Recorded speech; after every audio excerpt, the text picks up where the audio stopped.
In this tutorial, we're going to talk about how to add textures to different images and files in Photoshop. So right here, we're creating a postcard for a baseball camp, and so I'm going to show you how to add a little bit of style to a background image like this, or to anything. The very first thing you have here is a baseball diamond. You can see it's very plain. It's just a plain piece of clip art. And so what we're going to want to do is add a filter to it, and to do that you come up to the filter panel up top, and you can see you have a lot of different things to choose from. What I like to do, because it offers a live viewing of it, is to go to the filter gallery, and you can see you have artistic, brushstrokes, distort, sketch, stylize, and texture. And these are all just different categories you can pick from, and they all have their own list of things that are the actual filters themselves. So here in the artistic, you could do things like colored pencil, film grain, paint dabs, palette knife, cutout, a lot of different things. The other thing you'll notice is on the right hand side, you have the ability to adjust levels. So you could change this, and you can see that it changes on the screen on the left hand side. It gives you a live preview of it.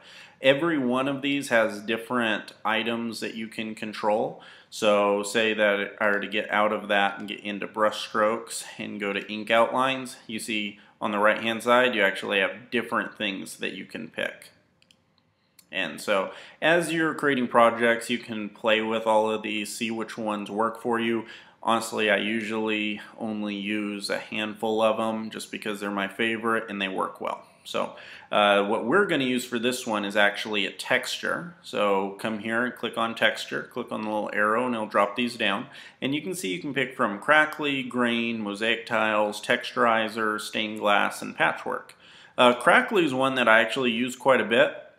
I'm not going to use it for this project, but it is one that offers a really unique way of adding a kind of a 3D texture to those image files, and it really gives it a nice look. I found this to come in very handy on a number of different projects. But what we're going to actually do is the texturizer. This looks great on postcards, it looks good on the web, it looks good printed. I've been able to use this on a lot of projects as well. The default settings I have here for Canvas are scaling at 100%, reliefs at 4, and the light is coming in from the top. You could do things like the light coming in from the bottom and gives it a totally different kind of look, and this is actually the one I want to go with. The scaling is at 100%. You could change it. You see when they talk about scaling, you see how it almost looks like it's zooming in on that texture? And you can also zoom out on it. I'm actually going to want to go somewhere in between and go with the 75% scale on it. The relief at 4 is actually pretty good. I don't usually mess with the relief very much, so I'm going to keep that at 4 and just hit OK. And as you can see, now that new texture is right here and gives you just a lot more of a unique look and feel, completely different than when you have the clip art there. So now we want to, because I know this tutorial is on textures, but I always like showing you how to use this in real life projects. So we're going to place an image in here for our postcard. Click place, and the image I want is this header logo right here. And this is a baseball camp. I'm going to drag it up to the left hand side, hit return, leave it there, and I'm going to now click on this layer, drag it down and duplicate it. And you can't see any changes here, but it's actually duplicated this layer, and I'm going to add a blur on this. I have another tutorial that is focused purely on adding a blur, but I'm still going to do it on this one anyway.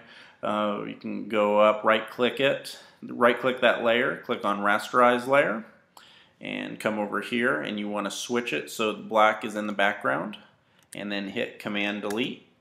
Oh, I'm sorry, you have to Control-Z. Remember always, it doesn't matter how many times I do this, come here, lock the transparency, Now hit Command Delete, and nothing's changed, but if you now start, you come up here to the move tool and just start going down to the right with the arrow keys, and now you can see our duplicated layer right there, and you can see it's black. It doesn't have this blue logo anymore.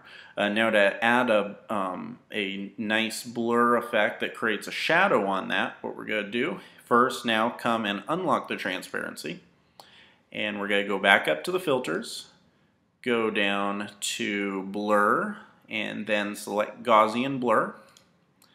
And you can see it gives you a live preview over here, and I have it at 24.7, which is pretty high. I could take it all the way down and give more of a subdued blur. I think I'm going to go about at a 15 for this one.